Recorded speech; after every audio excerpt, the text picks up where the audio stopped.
Yeah, I don't know what's next on the block for me. I really don't know. I think I'm kind of at a point where like I have to walk into a store and find it. Yeah.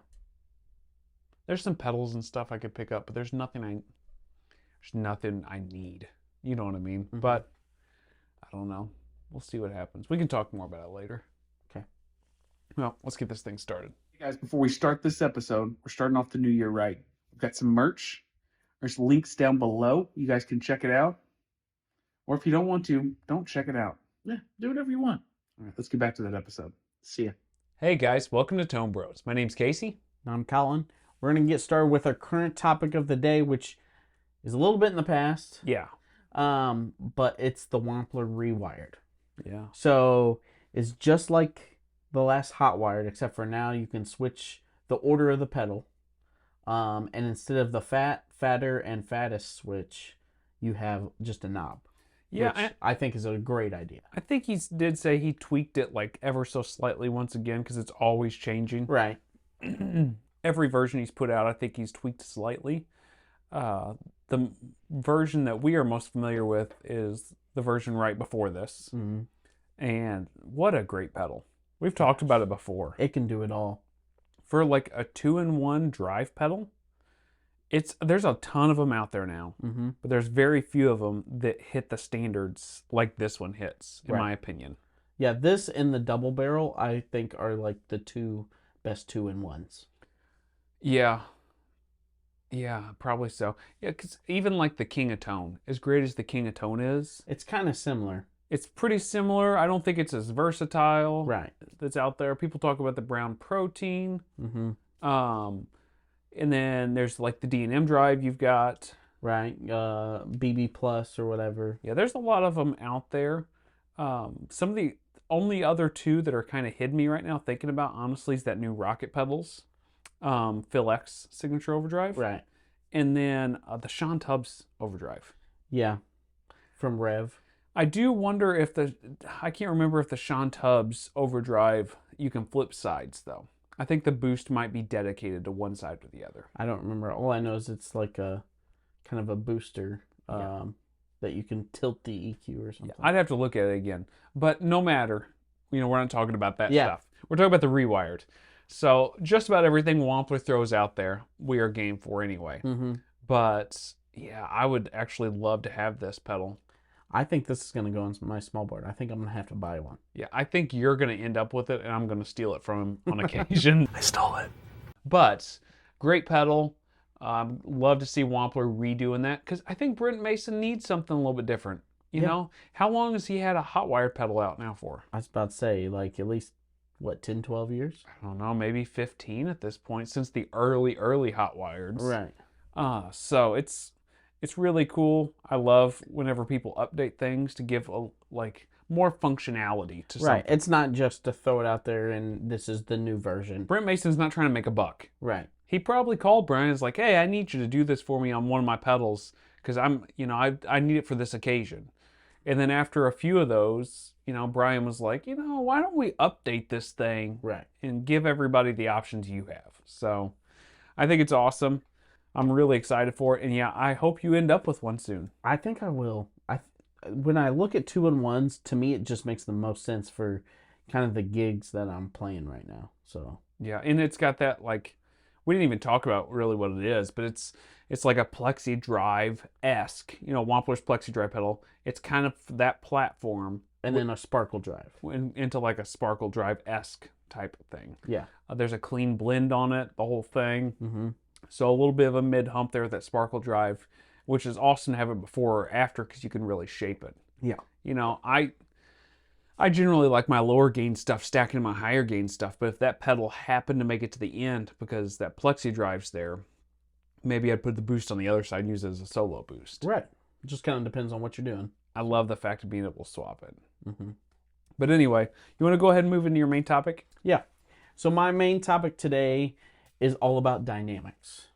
So I think there was... Are we going to talk real quiet on this section? Because we're talking about dynamics, and we're going to just speak No, really... we're not. Oh, okay. Dynamics as far as playing the guitar, not just acoustically, but electronically.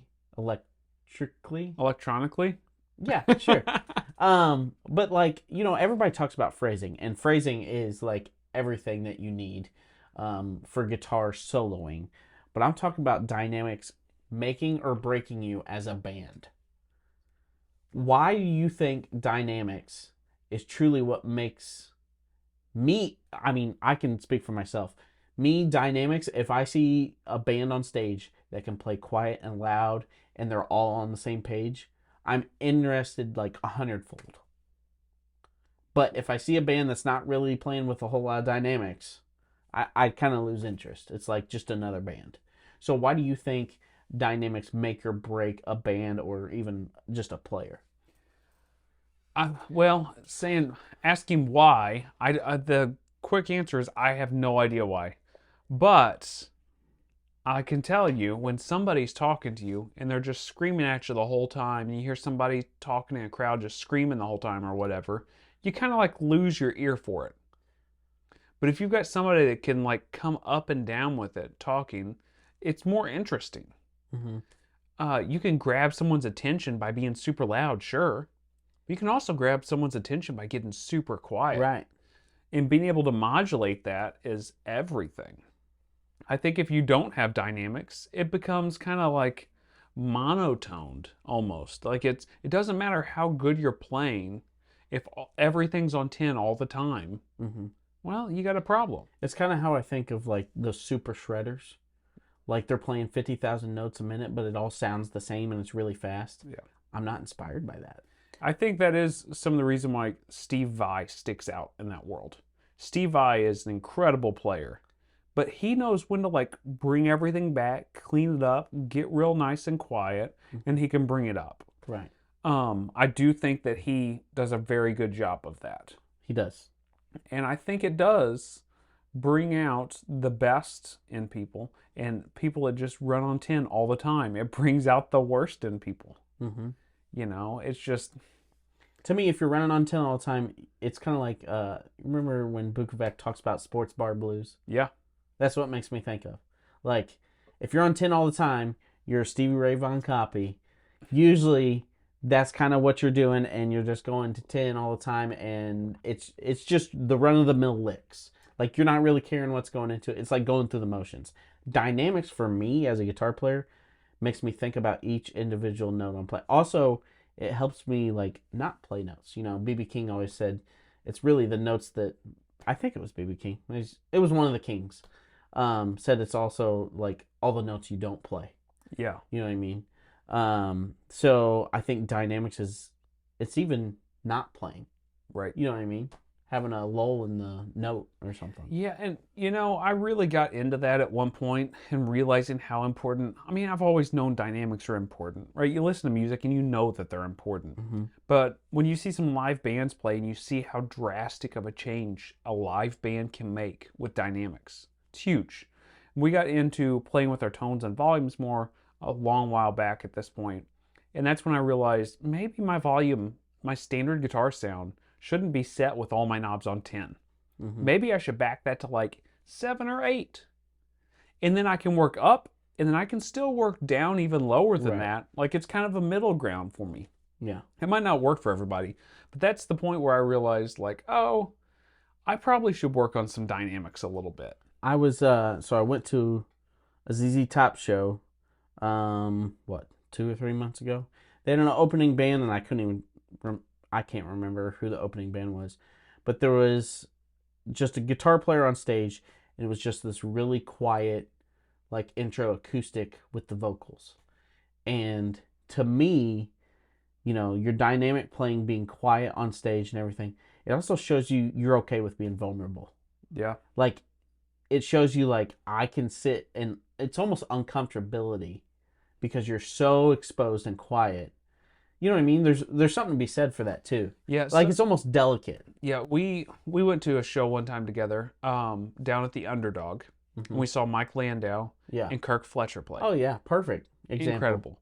And Kirk Fletcher got up there and was playing some, and he would get so quiet.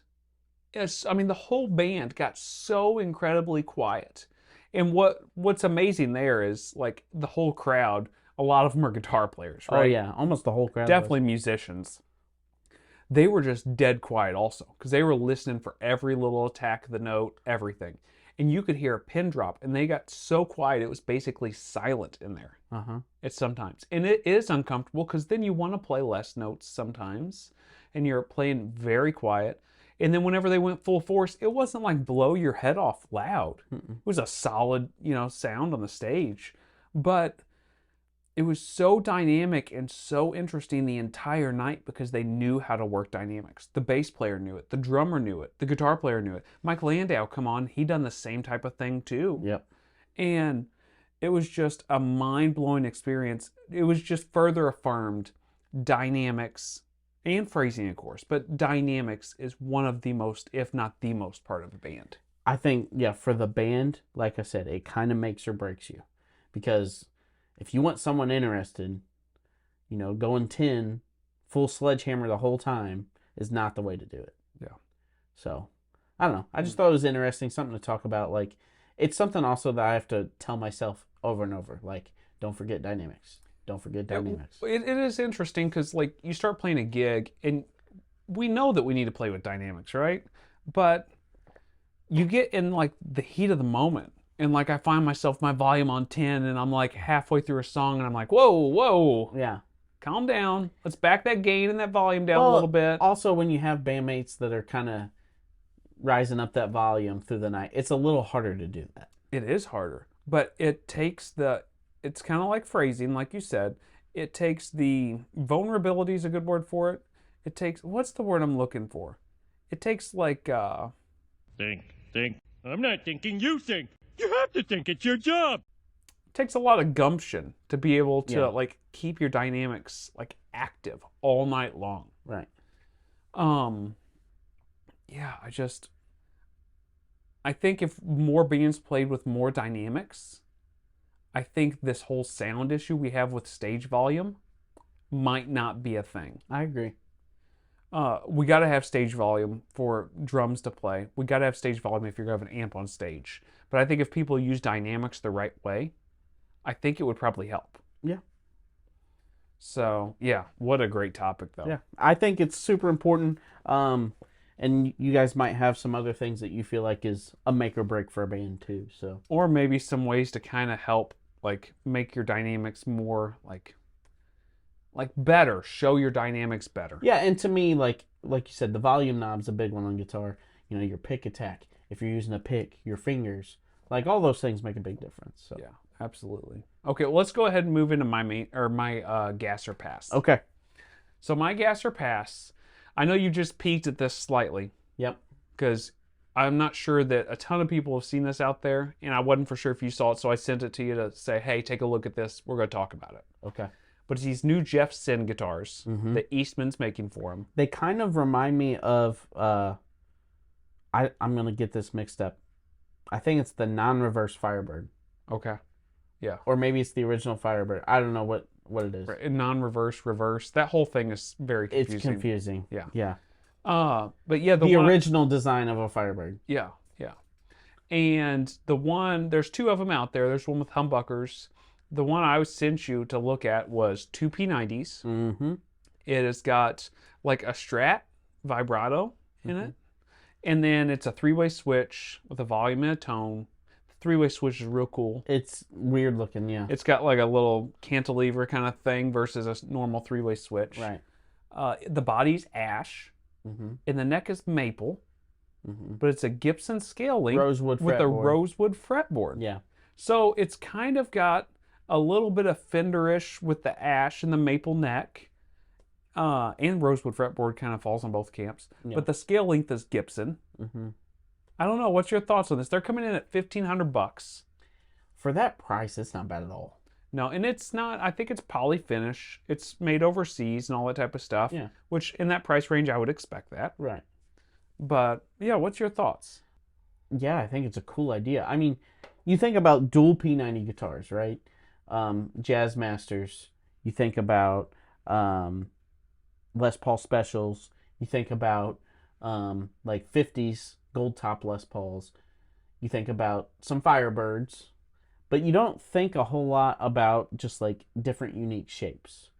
Jeff Senn has a great like luthier, from my understanding. I think he's the one who made like Tom Bukovac's like most famous Strat that he's played. Yeah. But I think this is a great way to have a well-crafted guitar that can do a lot of different sounds and is between that Fender Gibson thing. Like, I think the whole idea with two P90s there, and I know he makes humbucker ones too, but the two P90 ones I'm most interested in. I'm curious, like, how in the world that feels. Like, but going between like a Fender and a Gibson type thing, I'm really curious. What is the actual feel of the guitar? Because when you play it and you hear it, it's totally different. Yeah. So. It is kind of, I mean, it's in a weird camp. It's kind of got like a little bit of like Jazzmaster feel to it, the way it looks, and it's got a tremolo system. But wait a minute, it's not a Jazzmaster tremolo. It's like a Strat tremolo. Mm-hmm. And the P90s aren't Jazzmaster pickups; they're actual P90s. Yeah, they look like Gibson, soap bars. Man, it's such kind of an odd combination. Uh-huh. But man, the sounds I've heard people get from them are killer. Yeah, I'm super interested. So as far as a gas or pass, I have gas for this. Yeah, I do too. And like you said, Tom's, that's an original Senn that Jeff Senn made, that Tom Bukovac plays at Strat. Rob McNally, his main Telecaster he plays is an original Senn Telecaster. Mm-hmm. There's a bunch of guys out there with these original Senns, which is completely different than what we're talking about here. Right. But it's the same guy designing and putting it together. The guy's clearly got great idea for tone and for feel. Mm-hmm. I'd just really be interested. And I would trust it completely. Yeah. You know what I mean? I wouldn't think twice about it. Especially in that price range. If he was trying to get $3,000 out of it, yeah, I'd be like, well, it would probably be made in America and all this stuff. And I probably would still trust it to a degree because it is him making it. But I would be more apprehensive. Versus this is $1,500. You can catch them on sale sometimes for a little bit less. But in that price range, like, it's hard to find guitars that probably I would trust that much. Right. In that type of price range. But yeah, it's a complete gas for me too. Yep. Let's move to our second gas or pass. All right. This is mine. So I was flipping through Reverb and I saw it was a 1979 Roland Space Echo. The original, I think it's like RE150 or something like that. But did you know they're selling those Space Echoes like on Reverb for like $900? No, I didn't know that. Because you can get like the big pedal version. I mean, yeah, you're probably looking around $300 or $400 or $500. I don't even remember at this point. Yeah. And you can get an original unit for $900. It is. You were looking at a little bit different unit than what the 202 is based off of. Yeah, I am. Yeah. Okay. I'm pretty interested in it. My problem is with them, and I fall in different realms with this type of vintage gear. Like, it wasn't so long ago that we talked about the Fender tube reverb tank. Right. You can plop on your head, and it was kind of in the same ballpark. It was like $800-900 you can find them used for sometimes. You're going to have a lot of maintenance on this old stuff. You will. And I'm okay with that with some things. And some things I'm not. And the same reason why I don't want an EP3 Echoplex is the same reason why I don't want a real Space Echo. Yeah. Too much maintenance. It's a little bit more maintenance than I want to deal with. I feel like a Fender reverb tank, you're going to have maintenance with it, but it's a little more like, I don't want to say roadworthy, but it kind of is. Like, it's a little tougher. And I feel like maybe it's easier to find people to fix that type of thing and work on that than what there is get into a Space Echo or get into, tube tape Echo. Right. So for me, as much as I want to say it's a gas, it's not. Okay. I kind of came up with this topic because I figured you would be all for it. In theory, I like the idea of it. But whenever I look back at it in reality, I've got to pass on it because I don't want to be messing with it. It's the same reason why I honestly don't want a vintage Memory Man. Yeah. I would love to have one in my collection. It's too unreliable. But yeah, I'm tying up this capital into this pedal that I'm not going to take out on gigs probably because it's too unreliable. Yeah. So for me, I have to say it's a pass. It's a pass for me too, but I figured I'd give it a shot. Yeah. So let's go ahead and move into my main topic. So I wanted to bring this up because I was thinking about this. Somebody was talking here a while back about how even though we've got tons more gear today, so many people sound kind of alike. And back in the day, whenever there was only a handful of amps out there, you could immediately tell guitar player from guitar player. Yeah. Or at least a lot of them apart. And there's what? Back then it was Marshall, Vox, Fender, And Orange. Yeah. At a certain point they weren't around, and there was just like cheaper little, inexpensive amps. Right. Valcos and That's true. Sears and Roebucks Supro. and stuff like that. But do we have too many options today in amps and guitars and pedals and all these things? And the fact that we're having too many guitars, is that causing us to like not be able to find our sound and to find like our sound? I'm not saying like go out and buy different, because obviously now we've got way more of a chance to find a sound that you really like. What I mean is to find your sound. When you hear Jeff Beck play, you can hear his sound. And it doesn't matter if he's playing through a Champ, if he's playing through a Marshall. It doesn't matter what he plugs into. There's tons of stories about guitar players plugging into crazy things they're not used to, Eddie Van Halen or whoever, and it sounds like them. That's their sound in their fingers and their hands and how they're playing the guitar. Right. So do we have so many options today that we're just going out and trying to find the sounds in that, and we're all just kind of, homogenized in this junk kind of feel and sound? Yeah. So I think you're right. I think there are too many options because they are keeping us away from what matters. So the reason why I say this is it the man keeping us away No, from what matters? Because the world is run by the man. Who? The man. Oh, you don't know the man? Oh, well, he's everywhere. what I'm trying to say is look at JD Simo. Okay. This is a guy that he was younger, in the Nashville scene. He was kind of making a name for himself. He decided to go solo. And I feel like this is a guy that he's just kind of played through his things and created his own sound with bare minimum. And I feel like he's one of the few people right now that is literally just playing for the music and for the vibe, and he's playing to what he knows best and what he can do best to serve the song. There's people like me and you, and probably people watching this channel, that are so invested in the gear that they lose sight of what the whole objective is, and that's to make a difference in somebody's life, or to play music that speaks to them in a different way or gets their mind off the real world. Yeah, creates a moment. Creates a moment. There are too many options that are taking away our focus on what matters, which is the dynamics. What emotion we're trying to convey. I do think that's true. As far as, are there too many options just out there in the world? I mean, think about all these modelers they have thousands of different, variables. This one sounds like a Z-Rec. This one's, something else. Of course there are too many options. There is not enough players, I feel like, in the universe to be able to make it sound identical from one another. But that being said, this new music that's being made, it all sounds cookie cutter. You know what I mean? There's not a whole lot of different sounds right now as there used to be. You're right. I listen to Chris Stapleton. I can tell it's him. He's got a different sound to him. I feel like he's kind of got an old school sound to him. But there are a lot of people out there, they don't sound much different. Yeah, it's interesting to me too that the players that we're naming that we think do have an individual sound today, when we hear them, are using minimalistic equipment. Mm-hmm.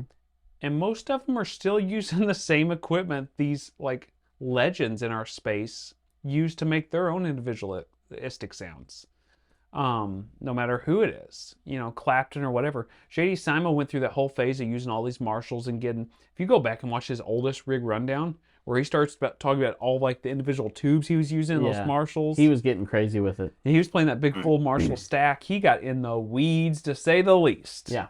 I mean, we get in the weeds here, but that boy, he was really in the weeds. He was drinking the Kool-Aid, that's for sure. Yeah. And he could hear the sound, and that's cool.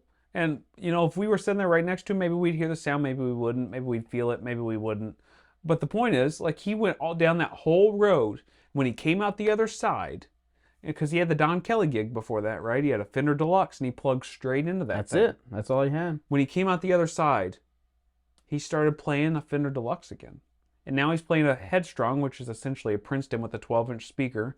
Sounds like a Deluxe a lot. Mm-hmm. And he's got like 3 pedals on the ground, and they're like newish pedals for the most part. I mean, he's went through a few different things, but he's got a small pedal board. He's plugging straight in that thing, and most of his sound is coming from his fingers. Yep. I think of that story about Phil X, and his pedal board goes down, and he's like, "It's all up to you guys." Yeah. You know, and he's got to make the sound work with his fingers and his volume knob. Yep. That makes a player unique. Right. It's not the gear.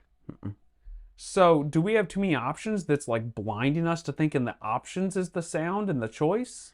I definitely think so. I think it's availability too. I mean, you know, if Jimi Hendrix was here today, would he play a Kemper? Definitely. I sent you a picture of it. Yeah. Would he play a Kemper? Probably. He would want every sound he could. Well, maybe. It depends what he's making, but he definitely would play one at some point and try it. Right. Yeah. You know, would Randy Rhoads play a different Marshall half stack? I hope so. A JCM 800 or, you know, it's one of those things. We'll never know these questions, but like, I think we've gotten to a point of option paralysis for everybody. So everyone is just mediocre. And no one's really taken the effort to make their own sound unique when they play. And that's really what we care about. Yeah, you know, and there's a handful of players that have got, I'm not saying that the only way to get it is minimal gear. No. I'm not saying that, because look at guys like Joey Landreth. Mm-hmm. Joey Landreth has got a pedal board that looks like you could, you know, land a spacecraft on. Right. Like, it is humongous. Right. And he's got all kinds of Chase Bliss pedals and all this wild Yeah, stuff. look at Andy Timmons. And those dudes have a sound, and they are completely unique. But for the general guitar player, I'm pointing the finger at me just as much as I am mentioning it to anybody else. Yeah, for sure. Like, look at all this junk that I've got around here. That we don't need. That I don't need. I could plug straight into an amp or have a couple pedals. Mm-hmm. And I've tried to lean towards that more. Or I think too, some of it is you got to get over the hump of I've played a lot of stuff and I feel like I've kind of found what works for me to start to find that voice. Yeah. But there's so much to get through today. There's a lot. I mean, imagine being a new guitar player and thinking, I need an overdrive pedal. Where do you start? I don't know. I honestly don't know. It's a nightmare situation. It is a nightmare situation. Your best bet is to get an HX1 and just try them all out, and whatever you like the most, go with it. That is not the best choice. I think we talked about this at one point in an episode. We did. That is not the choice. Don't do that. We have too many options. We need to shut up and play our guitars. Yeah. And that's all it comes down to. Yeah, it really is. I want to be able to find that sound. Everybody wants to, don't they? Well, also everybody wants a different sound on a flick of a switch too. And that's a reason why a lot of these options have come out. Do you want a Marshall and a Fender sound? Oh, here's this modeler. I'm certainly not upset that we have all the stuff that we have today. Yeah, I mean, it's been super useful for all this technology to come out. But it's starting to water down the product, I think. It does feel like it. It does feel like it. So just, if you guys haven't done it, plug straight in your amp today. Yeah, have fun with it. Do we have too many options? I think so. I think we do. All right. We'll see you guys next week. See ya.